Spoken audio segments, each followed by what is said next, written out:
3 बार उससे हमारा युद्ध हुआ है, लेकिन 2 बात लगातार तीनों युद्धों में होती हैं। प्रारंभ वो करता है, समाप्त हम करते हैं। ये राम की मर्यादा है। राम जी ने कहा एक दूत भेजते हैं, लूंगा। ऐसे मांग रहा जैसे मैया मुझे चंद्र खिलौना दीजो, मम्मी मेरे को तो ये चाहिए। अबे पिताजी की दुकान है क्या है? रात को सोते हुए राष्ट्रपति को उठा लाया वेनेजुएला से। वो बेचारा सो रहा था अपनी संवैधानिक पत्नी की बगल में है? उसकी तो एक ही थी, इसकी तो 3 है। उसे उठा लाया और कहता है ये लोकतंत्र है, डेमोक्रेसी सिखा रहा है पूरी दुनिया को। हमसे कहता है कि हमने पल्ली पार घुसकर क्यों मारा। अब वो दिन हवा हुए जब इधर आकर लोग विस्फोट कर जाते थे और हम यूनाइटेड नेशंस में सबूत देते रहते थे, भारत में घुसकर आतंक मचाओगे तो चाहे भारत में हो चाहे किसी देश में छुप जाओ, चूहे को वहीं ढूंढकर मारेंगे। ये नए भारत का संकल्प है। हमसे भी लोग कहते हैं भाई साहब आप ये हो सकते हो। अरे भैया बड़ी कृपा हुई, भला हुआ मेरी गगरी फूटी में पनिया बरन से छूटी। जहां थे वहीं रहते तो ये थोड़ी कर रहे होते, बिहार में बैठ के हिसाब दे रहे होते। एडवर्सिटी आए, विपदा आए तो समझ लेना ईश्वर किसी बड़ी योजना के लिए तैयार कर रहा है। राम हर युग में है। कैसे लोग हैं? दक्षिण में एक आदमी कहता था कि राम हुए नहीं, आजकल उसका पोता कहता है कि राम नहीं हुए, जबकि उसका खुद का ही नाम राम का पर्यायवाची था, करुणानिधि। ये राम का नाम है करुणानिधि, और पोता कह रहा है कि राम जी नहीं हुए। मैंने कहा अच्छा, दादाजी हो गए और राम जी नहीं हुए। वाह बेटे, राम हर युग में है, राम हर पल में है। राम राम, यह राम नाम का मणिदीप जिद्या पर से हटा लिया गया। ओल्ड फैशन है, ओल्ड स्कूल है। न्यू स्कूल क्या है? नए नायक कौन है तुम्हारे? मुंबई के वो लंपट लोग। सारा मीडिया सामने बैठा, मुझे क्षमा करें। मुंबई के किसी नायक की दूसरी पत्नी का तीसरा बच्चा पैदा होता है, उसके पीछे कैमरा लेके भाग जाते हैं। इस सामाजिक अंधेरे के बीच अगर प्रकाश निकलेगा तो राम की कहानी से निकलेगा। एक बेटा जब राम कथा सीखता है, राम कथा सुनता है, तो उसकी समझ में आ जाता है कि पिता जो कह रहे हैं उसका पालन करो।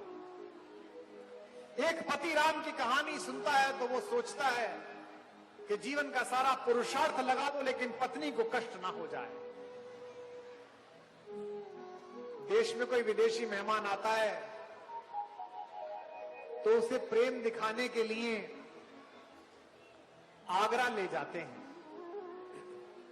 आगरे में भारतीय शिल्पियों का बनाया हुआ एक अद्भुत प्रदर्शन है जिसे ताजमहल कहते हैं। वो सुंदर इमारत है लेकिन प्रेम का प्रतीक नहीं है। भारत के एक राजा की न जाने कौन से नंबर की पत्नी की स्मृति में बना है, जो 14वें बच्चे को जन्म देते हुए मर गई थी। कोई भी आता है विदेश से मेहमान, बोले ताजमहल ले जाओ। हम भी 6-7 साल पहले, 8 साल पहले एक बार आगरा में थे। पुलिस वालों ने सब दरवाजे बंद कर दिए होटल के। मैंने कहा क्यों? बोले ट्रंप आए हुए हैं, अमेरिका के राष्ट्रपति, फर्स्ट लेडी को लेके।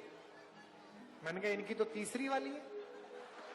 बोले नहीं, कोई से नंबर क्यों, फर्स्ट ही कहलाएंगे। उन्हें दिखाने लाए प्रेम का प्रतीक। मुझे क्षमा करेंगे अगर कोई लोग असहमत हो। ताजमहल सुंदर इमारत है पर प्रेम का प्रतीक नहीं है। अगर प्रेम का प्रतीक ही दिखाना है तो इससे बेहतर तो बिहार चले जाओ और उस श्रमिक का रास्ता दिखाओ जिसने एक पर्वत से गिरकर मरती हुई अपनी गर्भवती पत्नी को देखा, हथौड़ा उठाया और रास्ता बना दिया। वो दशरथ मांझी ज्यादा बड़ा प्रेम का प्रतीक। और अगली पंक्ति पर स्वतः स्फूर्त तालियां गूंजे। अगर प्रेम का ही प्रतीक दिखाना है तो दक्षिण चले जाओ और धनुष कोटि में हेलीकॉप्टर में बिठाकर समुद्र में पड़े हुए उन पत्थरों का समूह दिखाओ जिस पर चलकर एक प्रेमी अपनी पत्नी को लेने के लिए गया। इस मंदिर का भव्य विस्तार भी अभी 4 दिन पहले देख कर आया हूं।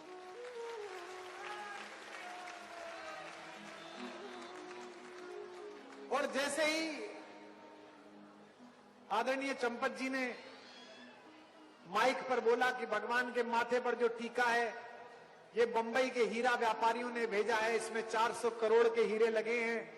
इनके गले में जो हार है यह सूरत के हीरा व्यापारियों ने भेजा है, इसमें 300 करोड़ के हीरे हैं। भगवान के 7 द्वार पर 600 टन सोना चढ़ा हुआ है। तो मैं रोने भी लगा और हंसने भी लगा। मेरे एक मित्र यहां आज आए थे, मनोज जोशी, चाणक्य वाले। वो मेरी बगल में खड़े थे, उन्होंने मुझे गले लगा लिया, बोले हंस भी रहे हो रो भी रहे हो, क्यों? मैंने कहा मैं रो तो इसलिए रहा हूं कि भगवान बड़े सुदर्शन है, और हंस इसलिए रहा हूं कि 500 वर्ष पूर्व बगदाद से ऊंट की पीठ पर बैठकर आए जिन जाहिलों ने इन मंदिरों को इसलिए तोड़ा था कि किसी ने कहा था कि इनके घर में बड़े हीरे हैं, बड़ा सोना है, लूट के ले जाओ तुम अमीर हो जाओगे। समय की मार देखिए कि मेरे राघव के माथे पर 400 करोड़ का टीका है और लुटेरों के हाथ में आज भी कटोरा है, तो आज भी भीख मांग रहे हैं।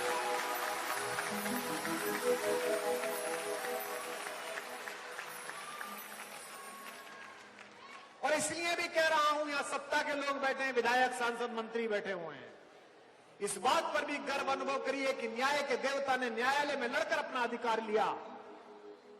और ये जो भगवान का सुंदर परिदृश्य बना है ये किसी सरकार की कृपा पे नहीं बना है। मुरादाबाद में रिक्शा चलाने वाले ने दिन में 200 रुपए की कमाई करके 21 रुपए का चंदा दिया है, तब भगवान का वैभव यहां पहुंचा है। और इस नगर की फिजाओं को, इस राष्ट्र की अस्मिताओं को, बड़े बड़े नेताओं को यह सूचना भी देना चाहता हूं कि कितनी भी गरीबी आ गई हो और डॉलर कितना भी बढ़ गया हो, अभी इस देश के 150 करोड़ नागरिकों के पास इतना धन तो है कि ये इतना ही भव्य महल मथुरा में भी बना सकते हैं और काशी में भी बना सकते हैं। और अगली पंक्ति पर तो शायद ये पूरा पंडाल उछल जाएगा, इतना बच भी जाएगा कि संभल में भी बना सकते हैं।